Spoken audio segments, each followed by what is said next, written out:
आज हम N Rand के मशहूर और कह सकते हैं उतनी ही विवादास्पद नॉवल द फाउंटेन हेड की दुनिया की गहराई में उतर रहे हैं।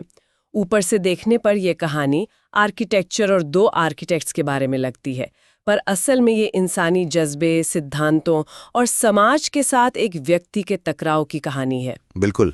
हमारे पास इस नॉवल के कुछ अहम हिस्से हैं जो हमें इसके किरदारों और उनकी विचारधाराओं से रूबरू कराते हैं।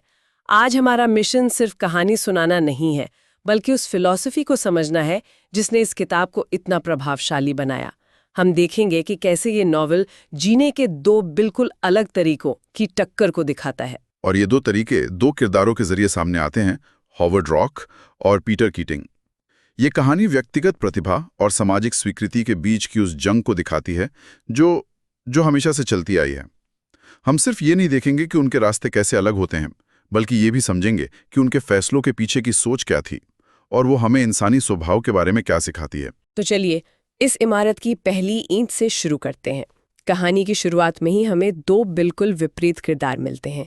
एक तरफ है हॉवर्ड रॉक, एक जबरदस्त प्रतिभाशाली आर्किटेक्ट जिन्हें उनके नए और मौलिक विचारों के लिए कॉलेज से निकाल दिया जाता है। हाँ, और डीन का जो तर्क है वो बहुत दिलचस्प है।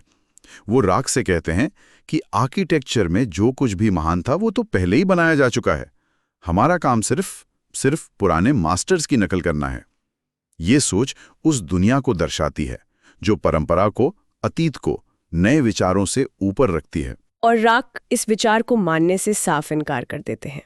उनके लिए हर इमारत का डिजाइन उसके मकसद से आना चाहिए, किसी पुरानी किताब से नहीं। लेकिन दूसरी तरफ है पीटर कीटिंग। हाँ, कॉलेज के टॉपर, सबके चहेते और जो सफलता का फॉर्मूला जानते हैं। और सबसे बड़ा विचार देखने को मिलता है क्रिएटर बनाम सेकंड हैंडर। कीटिंग एक क्लासिक सेकंड हैंडर है। उनकी पूरी पहचान, उनका पूरा आत्मसम्मान इस बात पर टिका है कि दूसरे उनके बारे में क्या सोचते हैं। अच्छा। वो मशहूर फर्म फ्रैंकन एंड हायर में सिर्फ इसलिए जाना चाहते हैं क्योंकि वो सबसे मशहूर है। उनकी सफलता दूसरों की नजरों में सफलता है। इसे समझने का सबसे अच्छा तरीका शायद आज का सोशल मीडिया हो सकता है। हाँ, बिल्कुल सही एनालॉजी है। मतलब कोई ऐसा व्यक्ति जो सिर्फ वही पोस्ट करे जिस पर सबसे ज्यादा लाइक्स मिले, या उन विचारों को अपनाए जो ट्रेंड कर रहे हैं, वो रैंड की नजर में एक सेकंड हैंडर है। बिल्कुल। और रॉक इसका ठीक उल्टा है। वो एक क्रिएटर हैं।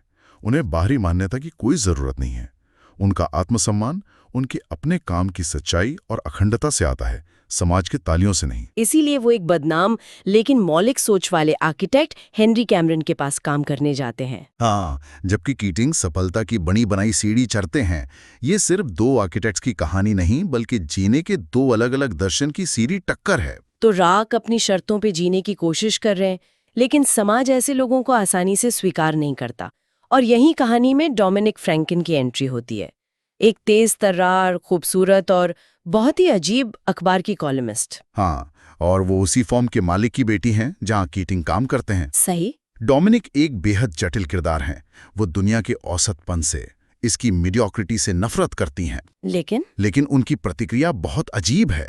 उन्हें लगता है कि ये दुनिया महानता के लायक नहीं है, इसलिए वो महानता को नष्ट होते देखना चाहती हैं। मतलब? वो मानती हैं कि महान चीजों को इस घटिया दुनिया में मौजूद रहकर खुद का अपमान नहीं करवाना चाहिए। मतलब वो मन ही मन रॉक की सबसे बड़ी प्रशंसक है, लेकिन दुनिया के सामने उनकी सबसे बड़ी दुश्मन बन जाती है। ये तो दिमाग घुमा देने वाला किरदार है। वो ऐसा क्यों करती है? का तरीका है, जब रॉक एक मंदिर बनाते हैं तो डोमिनिक उसकी तारीफ करने की बजाय लिखती हैं कि ये इमारत इतनी पवित्र और महान है कि इसे इस अपवित्र दुनिया में नहीं होना चाहिए। वाह। और रॉक से अपनी पहली मुलाकात के बाद जो एक खदान में होती है, जहां रॉक मजदूरी कर रहे होते हैं, उनके बीच एक बहुत तीव्र रिश्ता बनता है। और यहीं पर नॉवेल का वो बेहद विवादास्पद सीन आता है। उनके रिश्ते की शुरुआत एक ऐसे एक्ट से होती है जिसे आज हम बलात्कार ही कहेंगे। इसे समझना और स्वीकार करना बहुत मुश्किल है। बिल्कुल। और ये उपन्यास के सबसे ज्यादा आलोचना वाले हिस्सों में से एक है। रैंड के नजरिए में जिसे समझना मुश्किल है, ये एक तरह की आध्यात्मिक सहमति थी।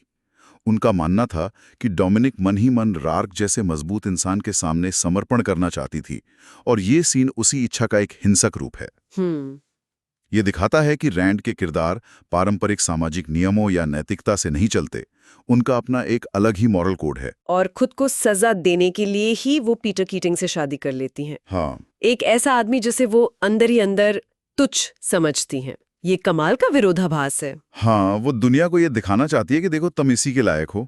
एक महान इंसान यानी रार्क नहीं, बल्कि एक औसत नकलची यानी कीटिंग। तो एक तरफ राक अपनी अखंडता के लिए अकेले लड़ रहे हैं, लेकिन समाज खाली जगह पसंद नहीं करता। अगर कोई मजबूत आवाज है तो उसे दबाने के लिए भी एक ताकत पैदा होती है। और वो ताकत है एल्सवर्थ टूही। एल्सवर्थ टूही कहानी का असली विलन है, लेकिन वो कोई साधारण विलन नहीं है।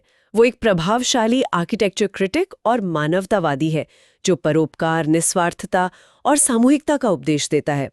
वो हमेशा हम की बात करता है, मैं की नहीं। और यहीं पर हमें रैंड की फिलॉसफी के एक और हिस्से को समझना होगा। उनके लिए परोपकार यानी एल्ट्रुइज्म का मतलब वो नहीं है जो हम समझते हैं, यानी दूसरों की मदद करना। नहीं, बिल्कुल नहीं। रैंड के लिए एल्ट्रुइज्म एक विनाशकारी विचार है। उनके मुताबिक इसका मतलब है कि एक व्यक्ति का खुद का कोई मूल्य नहीं है और उसकी जिंदगी का एकमात्र उद्देश्य दूसरों या समाज के लिए खुद को कुर्बान कर देना है। अच्छा। टूही इसी विचार को एक हथियार की तरह इस्तेमाल करता है। उसका असली मकसद शक्ति हासिल करना है। लेकिन एक मिनट, टूही खुद तो राग को महान मानता है। वो जानता है कि राग में प्रतिभा है, फिर भी उसे बर्बाद क्यों करना चाहता है? ये तो विरोधाभासी लगता है। यही तो टूही का दर्शन है। वो महानता से नफरत करता है क्योंकि उसे नियंत्रित नहीं किया जा सकता। एक स्वतंत्र, प्रतिभाशाली और खुद के लिए जीने वाला व्यक्ति उसकी सत्ता के लिए सबसे बड़ा खतरा है। अच्छा। वो मीडियोक्रिटी को, औसतपन को बढ़ावा देता है क्योंकि औसत लोगों की भीड़ को नियंत्रित करना आसान है। इसलिए रार को नष्ट करना ही उसका एकमात्र लक्ष्य है। मंदिर बनाने के लिए रॉक को नियुक्त करने के लिए मनाता है, और जब मंदिर बन जाता है तो टूही अपने अखबार में एक अभियान चलाकर उसे एक धर्मद्रोही इमारत घोषित कर देता है। और इसका नतीजा ये होता है कि स्टुडार्ड राक पर मुकदमा कर देता है। कोर्ट में टूही के प्रभाव में आकर हर कोई राक के खिलाफ गवाही देता है, जिसमें डोमिनिक भी शामिल है। और राक केस हार जाते हैं। हाँ, टूही ये साबित कर देता है कि वो जनता की राय को नियंत्रित करके एक महान व्यक्ति को भी झुका सकता है। इस कहानी में एक और बहुत शक्तिशाली किरदार है, गेल वाइनैंड। वो द बैनर नाम के एक बेहद सफल लेकिन सनसनीखेज अखबार के मालिक हैं। एक ऐसा आदमी जो गरीबी से उठकर सत्ता के शिखर तक पहुंचा है। गेल वाइनैंड का किरदार बहुत दिलचस्प है। वो एक तरह से असफल रार्क हैं। असफल रार्क कैसे? इनमें रार्क जैसी ही प्रतिभा और मजबूत इच्छा शक्ति थी, लेकिन उन्होंने सत्ता पाने के लिए घातक समझौता कर लिया। उन्होंने जनता को वही दिया जो वो चाहती थी, घटिया और सनसनीखेज खबरें, ताकि वो उस जनता पर राज कर सकें जिससे वो खुद नफरत करते थे। और वो राक की तरफ खींचे चले आते हैं। वो डोमिनिक से शादी करते हैं और फिर राक के सबसे बड़े प्रशंसक और दोस्त बन जाते हैं। ऐसा क्यों? क्योंकि वाइनाट को रार्क में वो इंसान दिखता है जो वो बन सकते थे अगर उन्होंने अपनी आत्मा का सौदा ना किया होता।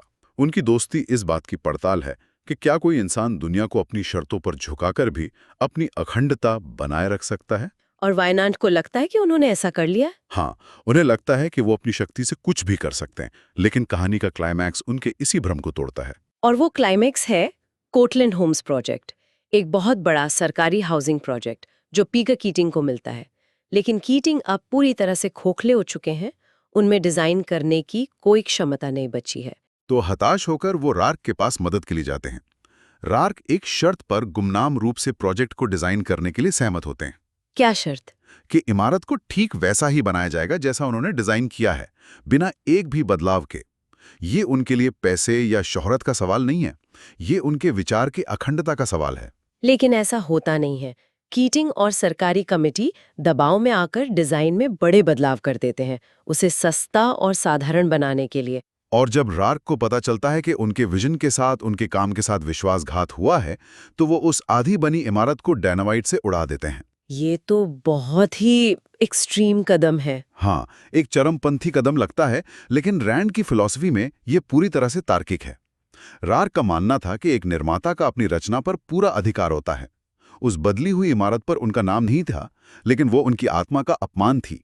उसे नष्ट करके वो अपने विचार की पवित्रता की रक्षा कर रहे थे। इसके बाद जो मुकदमा चलता है वो शक्ति, सिद्धांत और जनता की राय की असली परीक्षा है। वायनाड पहली बार अपनी जिंदगी में अपने सिद्धांतों के लिए खड़े होते हैं।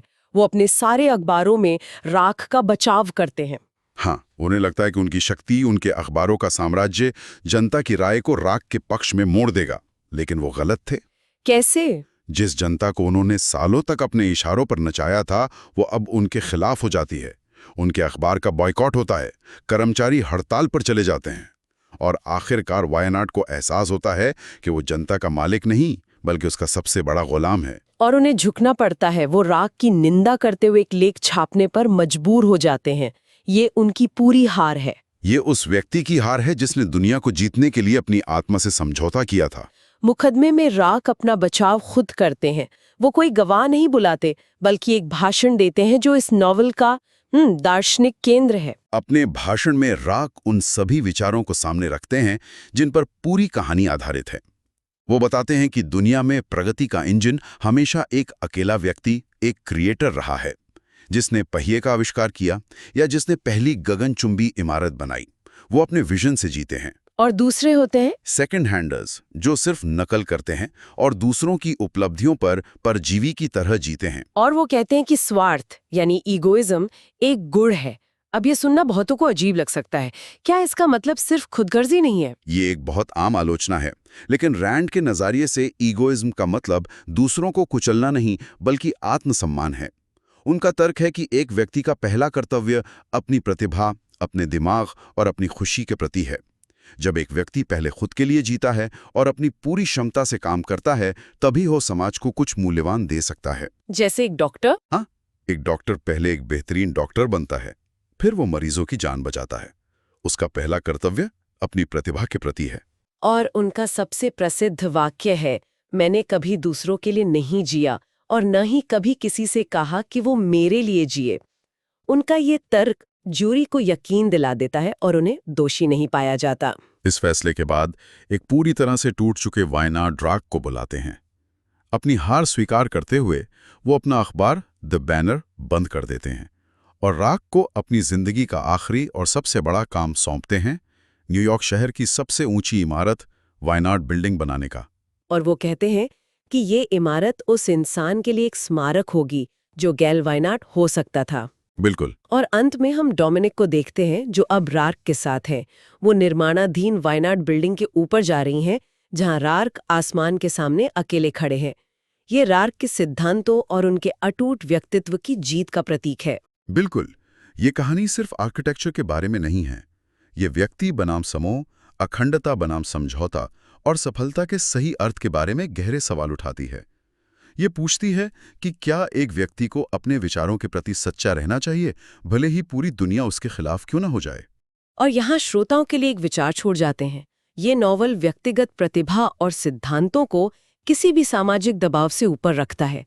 आज की दुनिया में जहाँ टीम वर्क, सहयोग और सामाजिक जिम्मेदारियों पर इतना जोर दिया जाता है, राग का दर्शन कुछ लोगों को बहुत चरमपंथी लग सकता है। तो सवाल ये है कि एक व्यक्ति अपनी व्यक्तिगत अखंडता और समाज की अपेक्षाओं के बीच संतुलन कैसे बना सकता है? क्या सच में एक को दूसरे के लिए कुर्बान करना हमेशा जरूरी होता है?